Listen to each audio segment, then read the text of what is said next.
There's no other way to say it. There are just some bizarre headlines out there today. But just because they're strange doesn't mean that they're not revealing, because I think they actually are. Let's start with the first one, because I know the one you want to get to. I put it on the little teaser there in the X notification. Deep state sex chats. Now, that's the salacious thing, which is really interesting. Yes, disturbing. I get it. Now, all those people who did that have been fired, but we'll get their new boss's comment, Tulsi Gabbard, here in just a second. But on your dime, on our dime, our taxpayer dollars, what they were funding. This is one of the most brazen things. I don't think even Doge thought they would dig up this kind of stuff, as they look through and all the private chats of the, of the intelligence agencies and what they were actually talking about.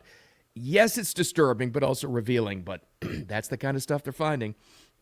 You dig up those wormholes, you don't know what else we're going to find. Also, did you hear about this? It's everywhere now.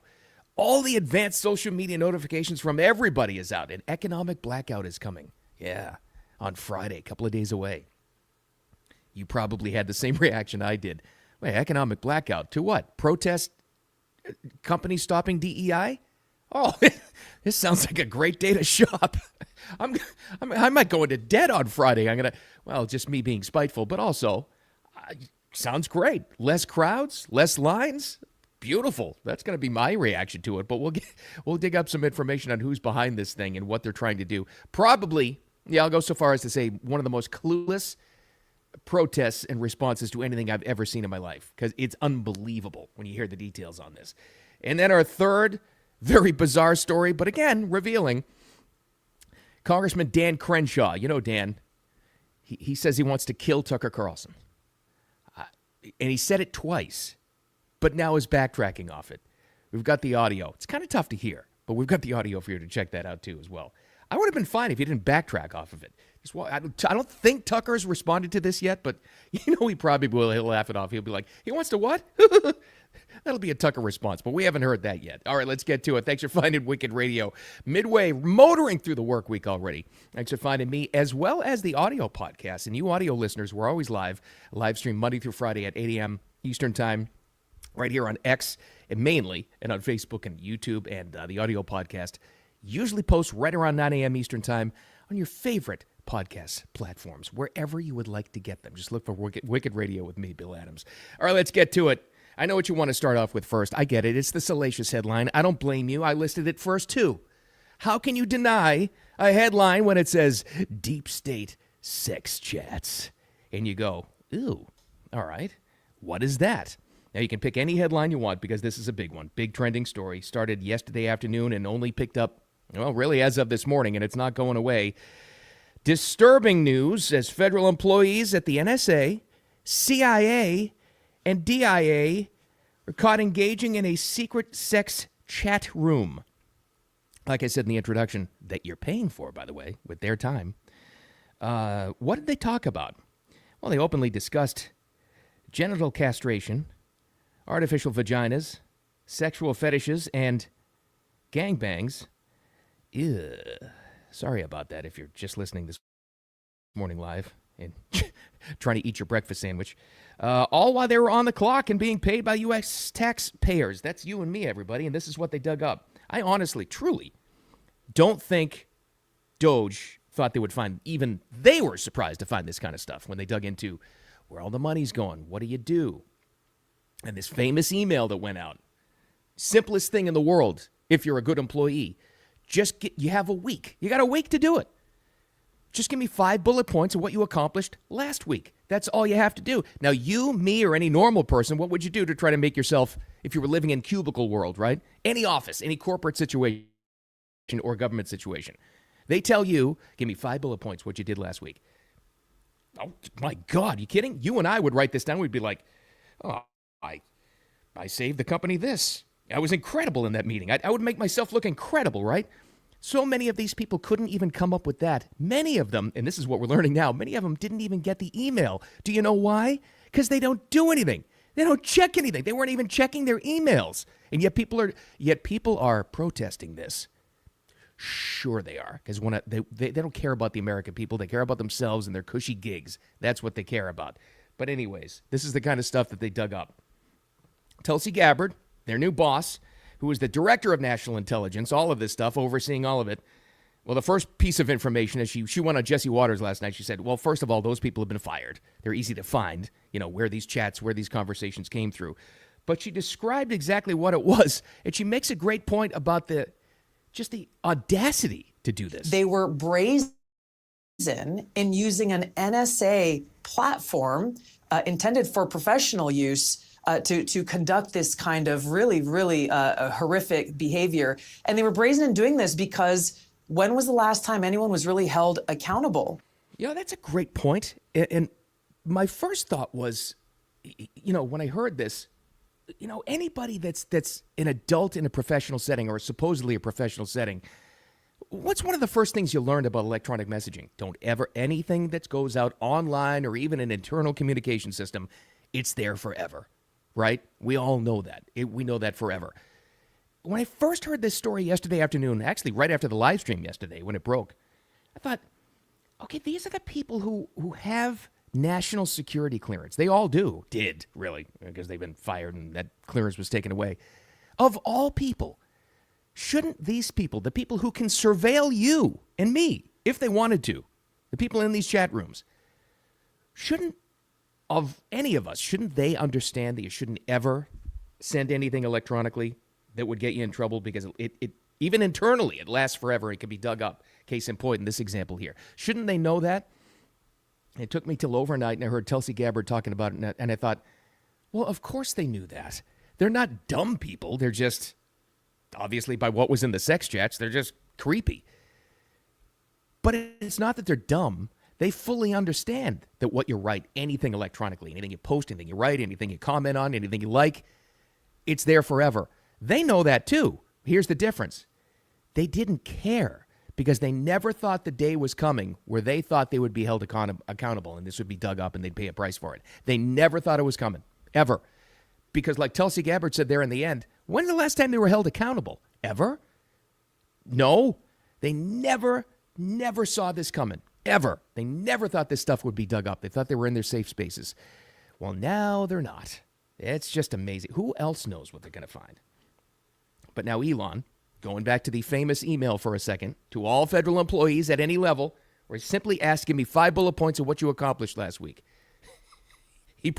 He's still the best poster on X, and he owns the company. He posts this link to the story last night, and he says, well, now we know what they were doing last week. It's absolutely hilarious. All right, here's another goofy headline that's coming. Are you ready for this one? Are you ready for the economic blackout on Friday? This is something.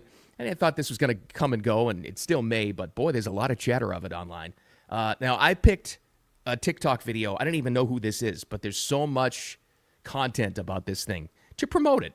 It's coming from something called the People's Union. Now, it's designed to protest companies getting rid of DEI.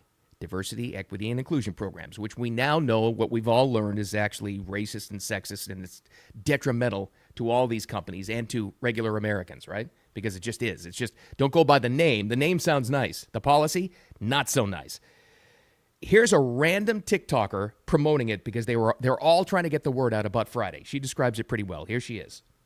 In case you haven't heard, this coming Friday is a total economic blackout. Yeah. The idea here is that we as normal people, we do have power, and the power is through our dollars. So you spend $0 on Friday, February 28th. You don't go grocery shopping. You don't get gas. You don't buy anything on Amazon. You don't go to fast food. You don't go to Starbucks. You literally spend $0 this coming Friday for a full 24 hours. You know what surprised me, too? I thought it was just specific corporations, and I think that's how they started. Target's one of them, and she's mentioned Starbucks, blah, blah, blah. They say $0 to affect the economy. 0. So that means mom and pops, individuals, private companies, just single, one-man shows, all of them. So to protest a policy that you really don't understand what its effect is, you're going to take money away from the small business person, too. Good job, idiots. Good job. Now, she's right about something here. I totally agree with that. You vote with your dollars. You don't like something, your dollar is going to have more of a say than your vote in the immediate future. I totally agree with that. But how short-sighted is this, first of all, to not to understand DEI and the damage it's done. They don't understand that. And then you got an organization like this. Apparently, I don't know, I really, truly don't know if Al Sharpton is the People's Union, is that his organization? I'm not too sure, but they're calling it Al Sharpton's Blackout. So he put this out about the same thing she said about coming up on Friday. No purchases, no Amazon, no Walmart, no McDonald's, no gas, no major retailers. Only buy essentials of absolute necessity. Why this matters, corporations and banks only care about their bottom line. Disrupting the economy for even one day sends a powerful message and wraps this message up, the bullet points, with one more. And there will be more in the coming future. I'm not good with betting or making predictions, but I will bet there is not going to be more, because I think this is going to have very little impact. That's what I think so far. This is right in the headline from Al Sharpton's organization. This is the first step to counter the attack on DEI. And then in parentheses, to explain it to all his followers, diversity, equity, and inclusion. Now, I just happened to look at all the comments and all the posts. I think it was the comments under that TikToker's video, promoting not spending any money for the economic boycott on Friday. The comments were fantastic. Laugh out loud kind of content, because I was thinking it. You're thinking it, and I'll say it for you too. Friday's a great day to go shopping. Sure, out of spite. Sure. That's just me. That's just how I operate. It's just that, I'm vengeful. Sorry. I just can't help it. But also to keep the places, I want to physically, actively support companies that had the balls to get rid of DEI, because it wasn't something that was possible a year ago even, to go against this ridiculous, damaging, toxic policy that was a complete lie. That's just sexism and racism in another form. That's all this is. That's all DEI is, and it's done incredible damage to our society. I'm going to support the companies that want to do that, especially the small businesses who will be affected by this. Because damn well there are plenty of people who will want to follow this boycott who aren't going to spend a dime, even in the small businesses. I'll go out and support them. And by the way, if I can shop freely without the lunatics in my way, or clogging up traffic, or the lines, or the checkout counters, Fridays, I might go into debt on Friday supporting this to counter the economic blackout they're calling it on Friday. What a dumb idea, honestly. Just absolutely stupid from the get-go, of not even understanding, not having a concept of how damaging DEI actually is. And it's this battle is lost by them already, before they even started. Before they even decided to not spend a dime at all these stores and all these grocers and all these retailers and all these small businesses. You've already lost, because DEI, if you want to follow the polls, is incredibly unpopular nationwide. So I'm telling you, I may go into credit card debt on Friday. I've been pretty good lately. Last couple of years, tightening the budget, tightening the belt a little bit. Nope, I'm going to overspend on Friday. It's going to be fantastic. Less lines, less traffic. I can support the companies that are dropping DEI. Thank you. And please do more. Please do more economic blackouts, because I think that's what we all want. Fantastic. I'm in. Count me in.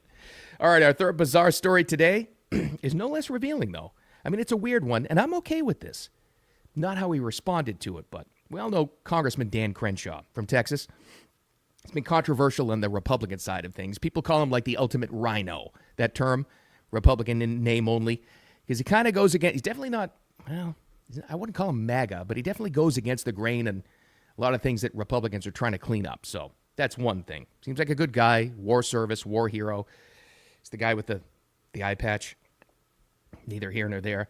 But he did an interview with an English guy, and this was on GB News. And GB News was the outlet. The correspondent, his name was Stephen Edgington.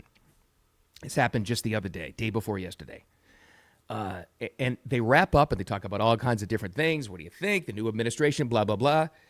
On a hot mic moment, which is really where you find out what most people are like, on a hot mic moment, Stephen, the interviewer, he asks Congressman Crenshaw if you've ever met Tucker Carlson, like what you think about him. Because I'm sure that in the actual interview, Tucker's comments about Dan had actually come up, because Tucker's criticized him for things Dan has done.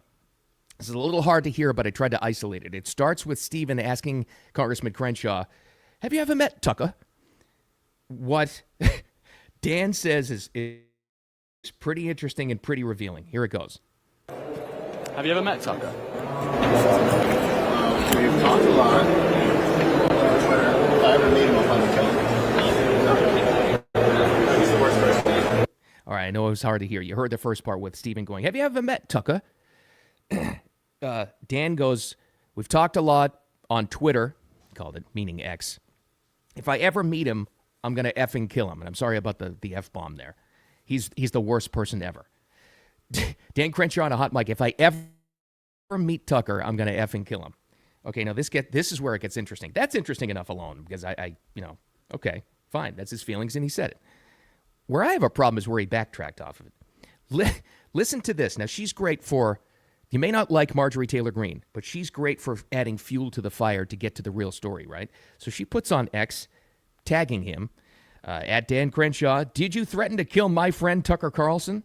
And he responds, LOL, no. So he denied it, okay? This is where it gets good. This Stephen Edgington guy, the English interviewer, he actually responded to this. And he goes, after our interview, I asked Dan Crenshaw if he had ever met Tucker, and he said, I would kill him if I saw him, which is the part we all heard. This is what we didn't hear really off mic. I laughed it off. He said, no, seriously, I'd kill him. So he doubled down and he said it. And yet, when he's called on the carpet by MTG, he denies it. I mean, personally, as a citizen, I would have been fine if he stuck with it. He said, yeah, I actually did say that. Just be honest about it. That's how I feel. We've disagreed before. But he backtracked off of it, which was countered by the guy that actually asked him the question. He said, no, he meant it. He said it, and he said it twice. Come on, Dan. Now, of course, the jokes write themselves. We know that Tucker is left-handed. People dug up that piece of information, and if it ever comes down to fisticuffs and a confrontation, Dan better watch out for the left hook. All right, I can't even explain that. All right, I'm sorry. I regret even saying that. If you know Dan, you know. All right, never mind. I got to get out of here. I got to get into some big trouble today. I'm feeling loopy. All right. Thanks for finding me with Wicked Radio. I will catch up with you tomorrow. Who the heck knows? It's only midweek and all this stuff has happened. Let's see if this economic blackout planned for Friday actually gets some legs. I hope so, because I'm shopping on Friday, baby.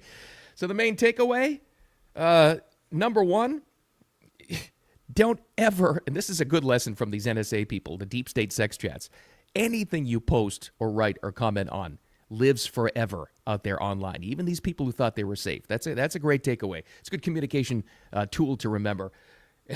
And the second takeaway is don't take any crap from anybody. That's our constant, especially from Dan Crenshaw, I guess. Left hook. All right. We'll figure that out later.